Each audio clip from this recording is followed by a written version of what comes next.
2. El mito de la creación. El mito babilónico de la creación, Enuma Elish, nos dice que una rebelión de dioses masculinos derrota a Tiamat, la gran madre que gobernaba el universo. Los dioses forman una alianza y eligen a Marduk como jefe de la lucha. Después de una guerra encarnizada, Tiamat muere, de su cuerpo salen el cielo y la tierra, y Marduk gobierna como Dios supremo. Pero antes de ser elegido jefe, Marduk tiene que pasar por una prueba, que parece insignificante y desconcertante en el contexto de la historia, pero que, como trataré de demostrar, es la clave necesaria para entender el mito. Esta es la prueba. Luego pusieron entre ellos un vestido. A Marduk, su primogénito, le dijeron: «En verdad, oh Señor, tu destino es supremo entre los dioses. Ordena destruir y crear, y así se hará. Que por la palabra de tu boca el vestido sea destruido. Ordena de nuevo, que el vestido quede entero». Ordenó con la boca, y quedó el vestido destruido. Volvió a ordenar, y quedó el vestido reconstruido. Cuando los dioses, sus padres, vieron la eficacia de su palabra, se regocijaron y rindieron honores, diciendo: «Marduk es rey». ¿Qué significado tiene esta prueba? ¿No parece un trivial juego de magia, más que una prueba decisiva para determinar si Marduk podrá derrotar a Tiamat? Para comprender el significado de la prueba, debemos recordar lo que hemos dicho sobre el problema del matriarcado en el análisis del mito de Edipo. Es perfectamente evidente que el mito babilónico alude al conflicto de los principios patriarcales y matriarcales de organización social y orientación religiosa. Los hijos varones de la Gran Madre desafían su dominio, pero no pueden triunfar porque son inferiores a las mujeres en un aspecto fundamental.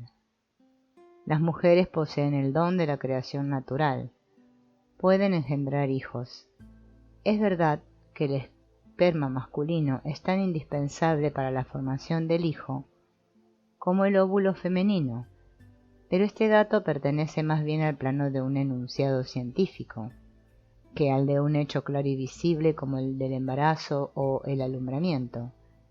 Además, la participación del padre en la creación del niño termina con el acto de la fecundación, mientras que el papel de la madre comienza con el embarazo, el parto y la cría. En completa contraposición con la teoría de Freud de que la envidia del pene es un fenómeno natural que entra en la formación de la psique femenina, existen buenas razones para suponer que antes de establecerse la supremacía masculina, había una envidia del embarazo en el hombre, que todavía ahora puede encontrarse en muchos casos. Para derrotar a la madre, el varón debe probar que no es inferior a ella, que él también tiene el don de producir. Como no puede producir con el útero, debe producir de otra manera, con la boca, la palabra, el pensamiento. Y este es el significado de la prueba. Marduk podrá derrotar a Tiamat si prueba que también él es capaz de crear, aunque de otra manera. La prueba nos revela el profundo antagonismo masculino-femenino, que es la base de la lucha sostenida por Tiamat y Marduk, y el punto fundamental de disputa de esa pugna de los dos sexos. Con la victoria de Marduk, queda establecida la supremacía masculina, la productividad natural de las mujeres es despreciada y los hombres comienzan su dominio, basado en su habilidad para producir con el poder del pensamiento, forma de producción que sustenta el desarrollo de la civilización humana. El mito bíblico comienza donde termina el mito babilónico. Se establece la supremacía de un dios masculino sin dejar apenas huellas de una etapa anterior matriarcal. La prueba de Marduk queda convertida en el tema principal del relato bíblico de la creación. Dios crea el mundo con su palabra, la mujer y sus poderes creadores ya no son necesarios, hasta se invierte el curso natural de los hechos, en el que las mujeres son las que dan a luz a los hombres. Eva nace de una costilla de Adán, como Atena de la cabeza de Zeus. No obstante, la eliminación de todo vestigio de supremacía matriarcal no es completa. En la figura de Eva vemos a la mujer que es superior al hombre. Es ella la que toma la iniciativa de comer el fruto prohibido. No consulta a Adán, simplemente le da la fruta para que coma, y él, cuando lo descubren, se disculpa torpemente y con poca habilidad. Solo después de la caída queda establecida su dominación. Dios dice a Eva: «Y tu marido será tu deseo, y él te gobernará». Evidentemente, esta institución del dominio masculino indica la existencia de una situación anterior en la que el hombre no mandaba. Solo aquí, y en la completa negación del papel productivo de la mujer, se advierten las huellas de un tema básico sobre el papel dominante de la madre, que sigue integrando el texto manifiesto del mito babilónico. Este mito es un buen ejemplo del mecanismo de deformación y censura que desempeña un papel tan prominente en la interpretación freudiana de los sueños y los mitos.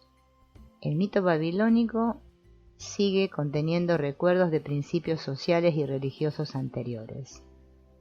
Pero en la época en que fue compuesto como ahora lo conocemos, esos principios anteriores estaban en tan agudo contraste con las ideas dominantes que no podían hacerse explícitos. Ahora distinguimos las huellas del sistema precedente solo en pequeños detalles, reacciones exageradas, contradicciones y la conexión del último mito con anteriores variantes del mismo tema. 3. Caperucita Roja. Caperucita Roja es un buen ejemplo de las teorías de Freud y ofrece al mismo tiempo una variante del tema del conflicto masculino-femenino que hemos encontrado en la trilogía edipiana y en el mito de la creación. Este es el cuento.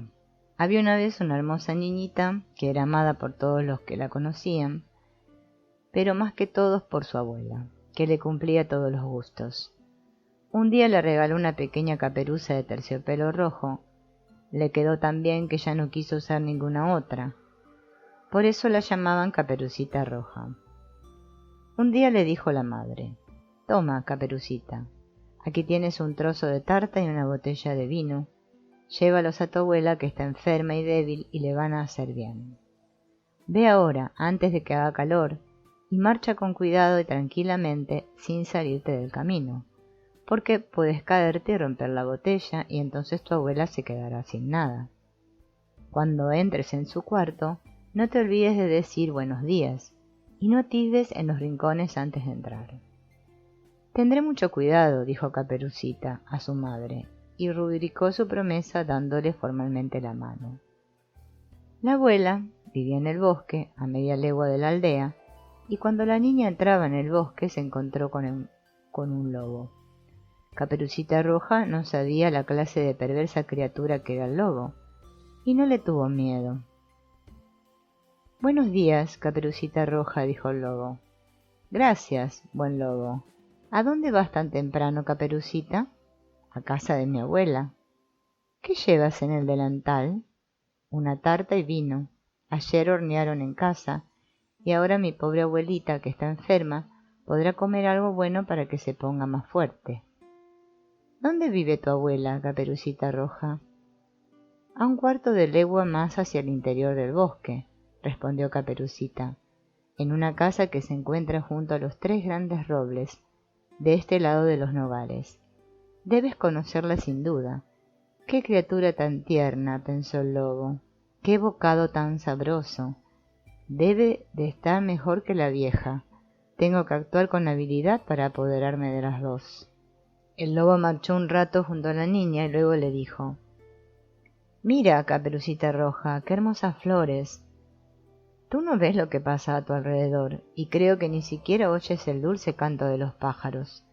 Marchas seria, como si fueras a la escuela, y aquí en el bosque es todo alegría». Caperucita Roja levantó los ojos y vio el sol bailando entre las ramas de los árboles y las bellas flores que crecían por doquier, y pensó: «¿Y si le llevara un ramillete a la abuela? A ella le va a gustar. Es temprano y llegaré a tiempo». Y saliéndose del sendero entró en el bosque a buscar flores. Cada vez que arrancaba una le parecía que allá, más lejos, había otra más bonita y corría por ella.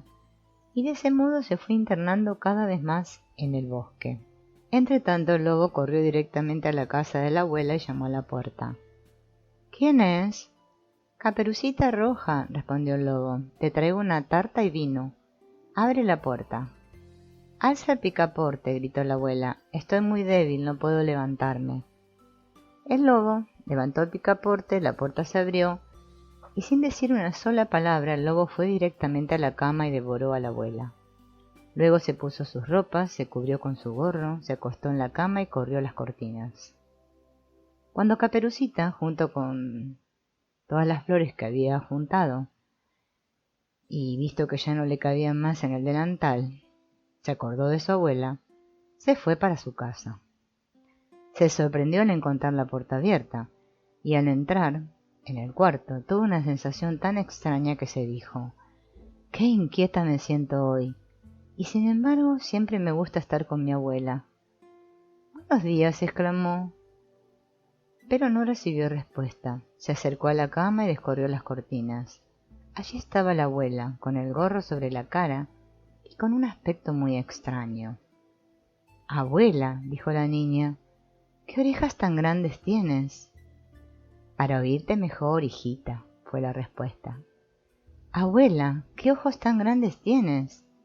«Para verte mejor, querida». «Pero, abuela, ¿qué manos tan grandes tienes?» «Para abrazarte mejor». «Pero, abuela, ¿qué boca terriblemente grande tienes?» «Para comerte mejor». Y no bien lo dijo, el lobo salió de la cama de un brinco y se tragó a Caperucita Roja. Aplacado su apetito, el lobo se tendió de nuevo en la cama, se durmió y comenzó a roncar muy fuerte. En aquel momento pasaba por delante de la casa el leñador. «¿Cómo ronca la vieja?», pensó al oír los ronquidos. «Iré a ver si necesita algo». Entró en el cuarto y cuando se acercó a la cama vio en ella al lobo. «¿Dónde vengo a encontrarte, viejo pecador?», dijo. «Hace rato que te busco». Cuando se disponía a dispararle un tiro, se le ocurrió que el lobo debía de haber devorado a la abuela y que quizá todavía podría salvarla. En lugar de hacer fuego, tomó unas tijeras y comenzó a cortar la barriga al lobo, que estaba dormido. Después de haber dado 2 tijeretazos, vio brillar la Caperucita Roja. Pegó entonces otras 2 tijeretadas y la niña saltó fuera gritando: «¡Ay, qué miedo tenía! ¡Qué oscuro estaba ahí dentro del lobo!». Después salió la abuela anciana, viva también, pero casi sin poder respirar.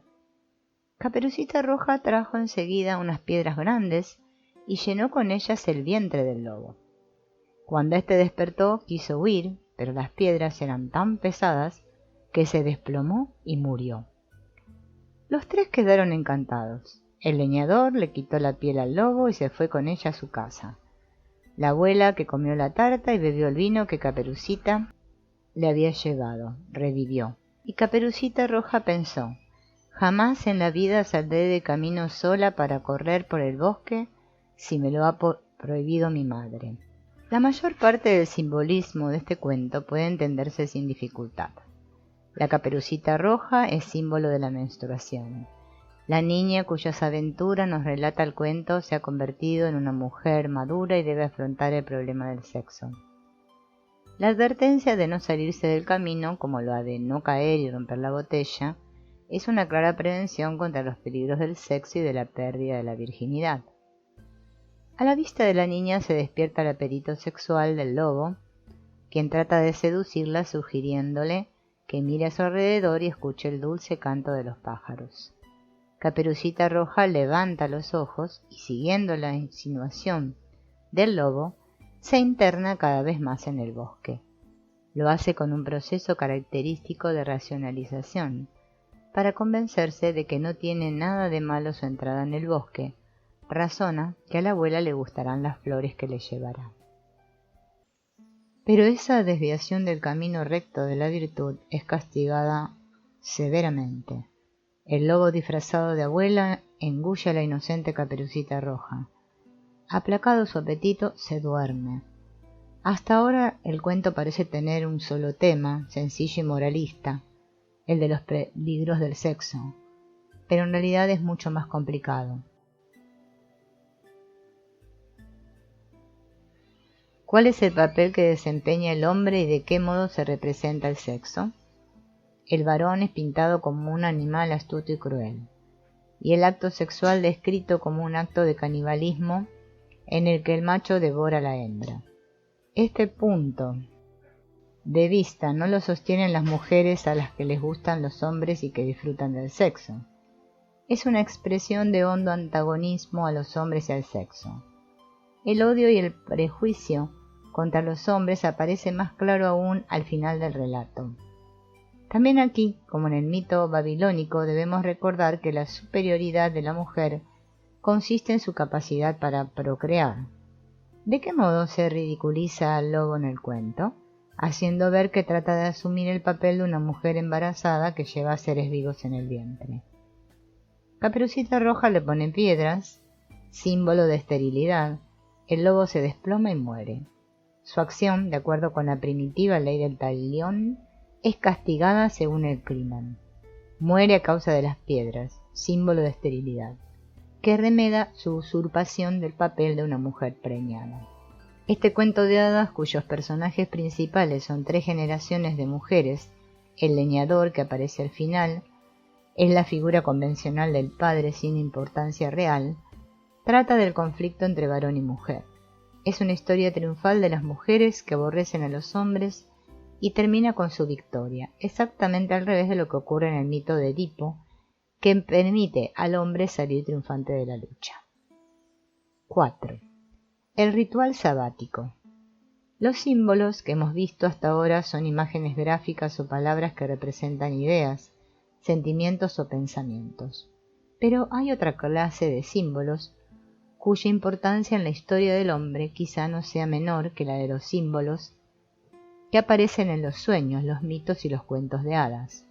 Me refiero a los rituales simbólicos en los que no son las palabras ni las imágenes, sino las acciones, las que representan experiencias internas. Todo el mundo emplea rituales simbólicos de esa especie en la vida diaria. Cuando nos quitamos el sombrero en señal de deferencia, o estrechamos las manos con expresión de sentimientos amistosos, actuamos más que hablamos simbólicamente. Estos símbolos son simples y se entienden fácilmente, así como muchos sueños que son claros para todos sin necesidad de mayores investigaciones. Hay asimismo muchos símbolos religiosos que son igualmente sencillos. La antigua costumbre hebrea, por ejemplo, de rasgarse la ropa en señal de duelo.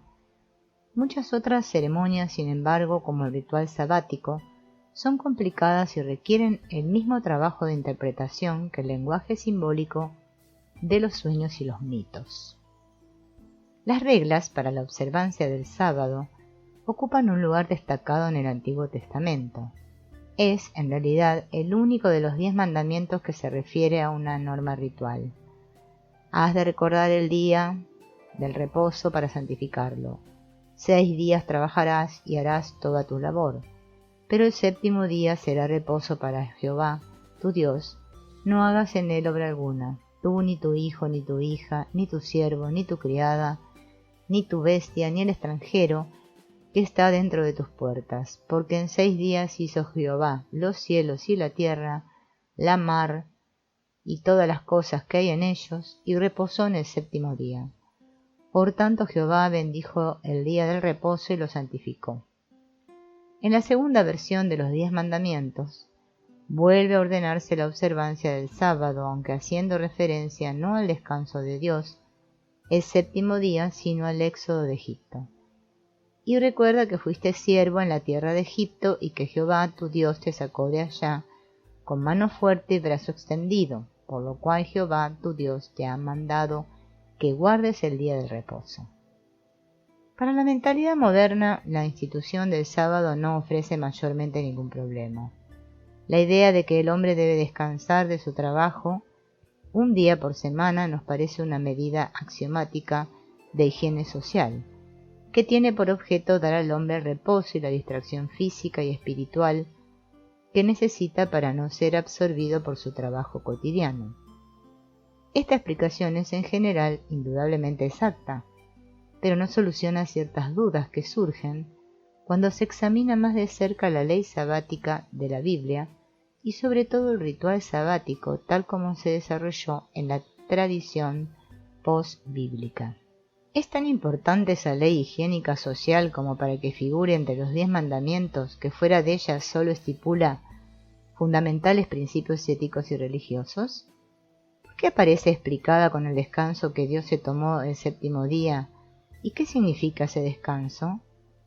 ¿Es que Dios es descrito en términos tan antropomórficos como para que le haga falta tomarse un verdadero descanso después de 6 días de dura labor? ¿Por qué en la segunda versión de los 10 mandamientos se explica el descanso sabático en función de la libertad y no del reposo de Dios? ¿Cuál es el denominador común de las dos explicaciones? Además, y esta quizá sea la cuestión más importante, ¿cómo se entienden las complejidades del ceremonial sabático a la luz de la moderna interpretación social e higiénica del descanso? En el Antiguo Testamento, al hombre que junta leña se le considera que viola la ley sabática y es castigado con la muerte. En su evolución posterior, no solo quedó prohibido el trabajo, tal como nosotros lo entendemos, sino también actividades como las siguientes: encender fuego de cualquier clase, aunque sea por razones de conveniencia, y no requieren ningún esfuerzo físico; arrancar del suelo una hojita, una flor, llevar algo encima, aunque sea algo tan liviano como un pañuelo. Todo eso no es trabajo en el sentido de constituir un esfuerzo físico. Evitarlo suele ser más inconveniente e incómodo que hacerlo.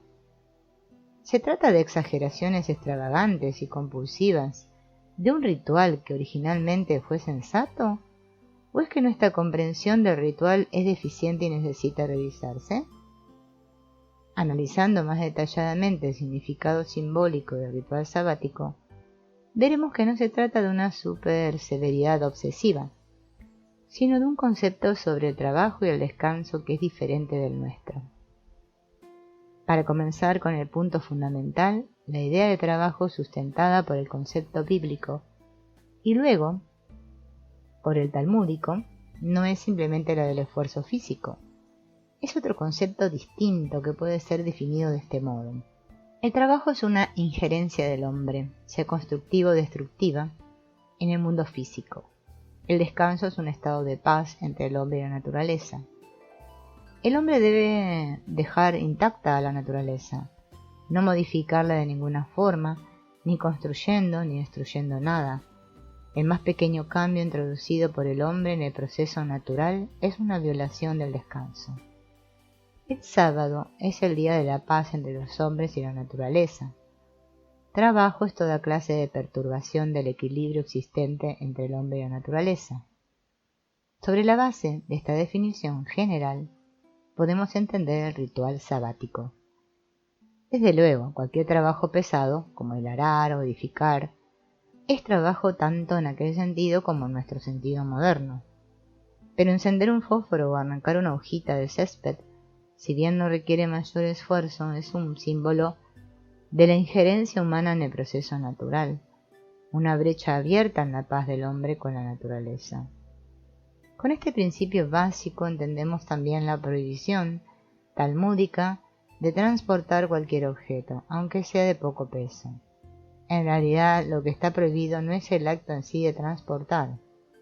Yo puedo llevar una carga pesada dentro de mi casa o de mi finca, sin violar el ritual sabático, pero no puedo transportar ni siquiera un pañuelo de un dominio a otro, por ejemplo, del dominio privado de la casa al dominio público de la calle.